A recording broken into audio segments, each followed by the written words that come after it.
Magandang hapon sa inyo lahat. Kumusta kayo dyan?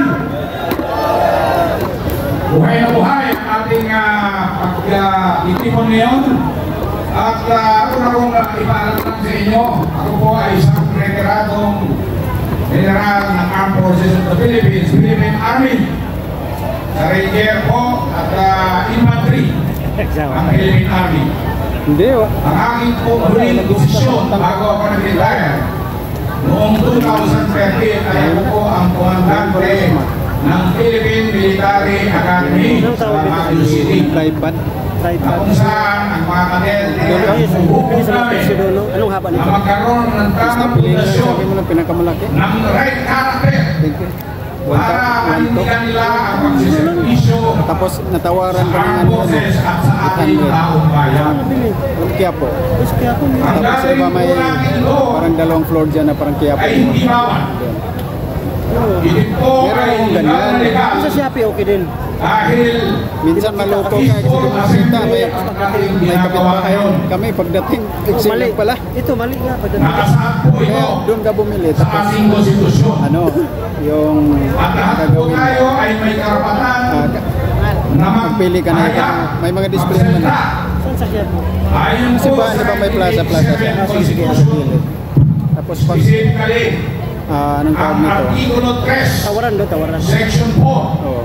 nakasaad po doon. Kasi yung may dati ako ganyan, yung ginagamit ko sa the freedom of ring light. of expression Maliit lang yung baba, matumba pag buwan hindi gano'n or buka. of the right of Parang the ganito rin people sa banda. to peaceably assemble, kagaya ng ginagawa natin Yan, ito, hayaan mo lang. to petition the government for redress of grievances. Amin. Ayan po, yung mga grievances na hinahayag natin ngayon ay pinapahintulutan ng ating konstitusyon. Hindi po porque may mga nanawagan. Alam po natin na kanya-kanya po tayo yung mga pananaw. Ang iba may pinipiling politiko. Pero kung ako po ang tatanungin nyo, sa taong bayan po ako. Kung ang politiko ay gumawa ng masama, dapat lang siyang imbestigahan, parusahan. Naniniwala ba kayo dito? Tama po yan. Kaya yung sinabi ni Secretary Remulla na pag nagsigaw daw o nagsalita ng BBM resign ay kakasuhan daw po. Mali po yun. Marami po, hindi po ako lawyer, hindi po ako attorney. Pero nagtanong po tayo sa mga Magsalita mamaya si ano eh, si Paulo at yun po ay Marcolita, anong pangalan na? karapatan ng tao na magsalita. Nandiyan dumating. Hindi po inside institution itong ginagawa Dito natin. Ha? Dahil nakasaad doon, Ano ba we have dyan? the right as a people Ay, ano ko? to petition the government Yung for redress remove of vlogger. grievances. yung Yung mga pagnanakaw na ating nasaksihan. 42 years po ako sa umabot na yun. government service. Nung Ah, ako po ay nasa yung dito nagsalita po ka sa na headquarters na ito. Dalawang Tinanong ko beses ng po ako video nasa yun, dito. Major ako at ako'y naging colonel. ganda yung speak. Umaaten po ako ng mga budget deliberation sa Kongreso, sa Senado. Alam Timing ko din, po no? ang napatakaran doon. Kumbaga, hindi nakasulat pero sinusunod. Sabi nila, lalo na pagdating sa deliberasyon. Kaya scratch your back, you scratch mine. Parang gano'n. Minsan nasaksiyan ko, Anong tinitin? yung isang kongresista, kanyang ubos doon sa budget ng DEX pa dati, no? Department of Education, Culture and Sport, na ngayon ay DepEd na. Kala ko nga sa akin yung Abay, talagang sa Unita Kapo, ng daming tao na kuan. puro tanong, hindi mausap. 1 minute recess, pero no? Yung parang, di ba, yung siksikan talaga 1 ba? minute recess. Umabot lang siya ng Gata, 500 sa 400. punta ako na siya. Pero nung papunta ako na siya, yung nag-o-oppose na kongresista, mag-usap yung sekretary ng DEX. Yung bumubulong Yung isang siyempre, bayarang sakay tayo sa eavesdrop. gabi kay Tumili ako ng konti. Ano ang usapan? kaya. Ang usapan pala, gustong Nakabot kayo doon? nung congressman, Yung Bernes. yung isang division school superintendent. Sabi naman nung secretary, ayokong pamilay kung sino. Anong nakaraan? Sige, ako na bahala. Oo pala. Pagbalik, nag-resume. Sabi nung Sabi ng kinabukasan, may bilipid. I am withdrawing my opposition, Your Honor. Blackmail lahat ang labanan. Isa lang yun sa katotohanan na nangyari. Ngayon, dun sa NEP, sa programa, alam ko ang mga kakarandian dahil umatin ako. Kadalasan, ang pinakikialaman ng mga kongresista at mga kurap na politiko ay yung mga departamentong talamak ang korupsyon. Alam na natin yan kung ano. Nandiyan yung Department of Public Works and Highway.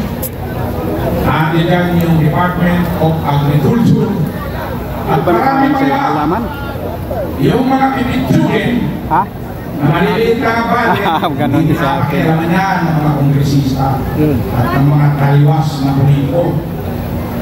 Tinatarget nila yung pwedeng magkarga. Kasama ang armed forces, actually tinatarget nila yan. Dahil ginagamit nila Kasali na yan, o project. Ito bili ko na to. Ito lang kasali. Papagawa. Ah, okay. Kasi dito yung nakabili. Maraming General Ame, ano? komisyon. Ame? Kita. At bumalik yung kanagang Ame, ano? iba. Actually yung iba, nalimutan na yan ang tao. Una ko marinig yung iba, nung ako'y bata pa ng panahon. May video nga ako dyan. Hindi ko talagyan ng pangalan ko dito kilala. Tinatanong ko, ano kaya yung iba? Hindi pa hindi General Yung pala, yun ang komisyon. Pero bumalik, si Junior, siguro yung mga may edad na naripol yung kickback. Kaya nabuhay ulit yung kasabihan na pag-kickback, yan po ay komisyon. Commission yan. Therefore, si So yung sabi ng mga sekretary na nagsasalita, agawan sa posisyon. sila sekretary Pangandaman, sekretary Justice at iba pa. Ano yung depensa at isa senator ng SOL? Bakit ko makikialam sa ICAM siya na insertion?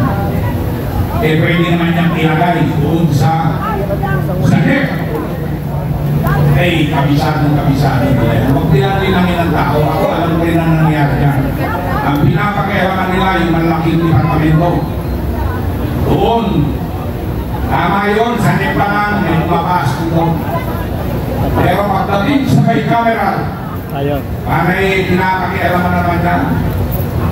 At napakasikreto ng kanilang mga delegasyon. Kaya, i-demand natin ang transparency. Tama ba yun? Tama! I-demand natin ang transparency. Tama! Ang accountability. Ang justice. At ating hilingin na ipakulong ang mga dapat parusahan. Tama po yan, isang hinahinahing. So huwag po tayo matakot, ilahat lang po natin. Hindi po ito sedisyon o rebellion. Marami naman tayo sa Karapatan po natin ito. Hindi tayo nag-away, hindi gusto natin ng accountability. Unang-una, naniniwala ba kayo na ang taong bayan ang may power? Naniniwala ba kayo na ang pwersa ng mga nakaupo ay ibigay lang ng taong bayan sa kanila? Naniniwala ba kayo na temporary lang ito at pwede nating gawin? Tama po kayo. May mga legal na pamamaraan dyan. At isa na to. Another po ay ang tinatawag na yung People's Initiative. Kaya po yung aming ginamit ay ayon sa batas. People's Initiative. Ito ay nagsimula sa God's People's Initiative. Pero nabuo ito dahil sa grabe, naging United People's Initiative siya. Dahil sa dami ng reklamo, iba't iba ang affiliation, may mga Kristiyano, Katoliko, Automatic China. may mga Muslim, professional, retired, at mga aktibo na nagsiservisyo ko rin sa aming bansa. Sobra na ko. Totoo po yan, na pinahiram po lang natin ang awit na yan sa ating yan. Dahil nakasaad din sa konstitusyon, Dito sa isa. ayon sa Article 2, Section 1, Hindi, mga donation. ang nakasaad doon, sinasabi, Sabit yan. the Philippines is a democratic and republican state. Bati ka naman, Mambadong. Hello. Sovereignty resides in the people, and all government authority emanate from them. Tayo po yun, sa atin po nagmumula ang soberenya. Naniniwala ba kayo doon? Tama po kayo dyan. Papel para maganda. So, napakahalaga po ito, Email? yung sovereignty. Dito sa harap ko. Kaya ito ang ating karapatan ay paglaban ng ating kainain. Galing, nasa harap ko sa bibig ngayon, no? Ay dapat ipagpatuloy natin. Ha? Ikalawang araw pa lang tayo dito. At alam ko mamaya madadagdagan po ito. Ilan pa kayo dyan? So, even the US, no? Para lang Padala Ay, kayo aming kayo sa kulungan. mga po ay nag-aaral ng public administration, Master in Public Administration. Nandito yung mga Sa matatapang. United States, isang taon po ako doon. Sa Harvard Kennedy School of Government. Dito nga. Sila isa sa topic na madalas na pinag-uusapan doon ay yung democratization effort nila. Pero may double standard, alam naman natin yung ngayon sa kanila, ang prinsipyo nila, bago sila pumasok sa isang gobyernong soberenya at makialam, ang unang tinitignan nila ay kung Para mabayaran tayo. gumagana ba yung democratic institution. Mabayaran tayo.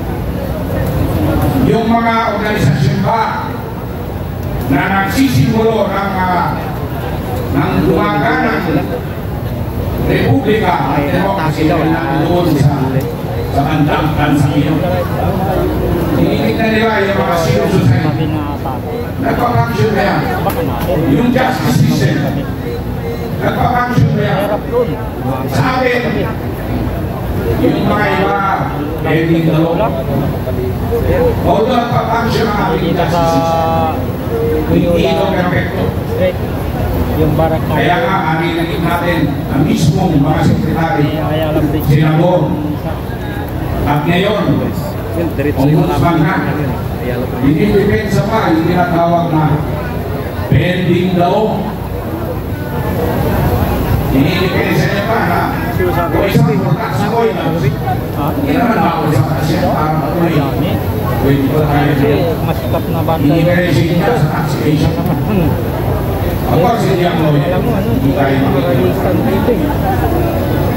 So, makakasok ang US dahil kung sinasabi nila kapag nagsisimula na mag-fail ang democracy sa isang bansa.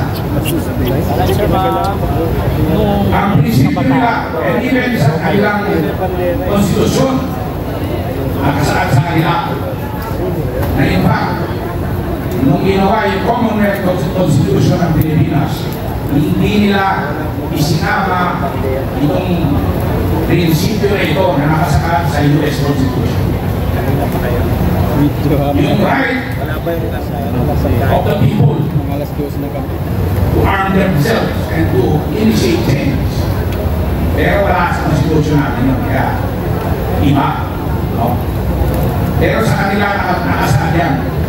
Bakit? Sabi nila, when the government which is supposed to protect the freedom and rights of its people, when this or when the said government becomes the abuser, Gabi, nahiya lang ako. becomes the destroyer of the rights and freedom of the people Paglabas ko dyan, and the people sa has the lugar, right dami mga pulis ng law. to change or Ano, even si out there ng ganon? Di that magagalit. there is a government. Vlogger naman ka eh. Vlogger. Yan po, gusto ko natin bang magkaroon ng Balik siguro pagbabago? punta dito. Yung pagdating Of course, dapat na peaceful na Kailangan ko pamahalaan. kasi kuhan eh, baka mo sitahin naman. Kasi ito po yung konstitusyon natin. Salubong kita.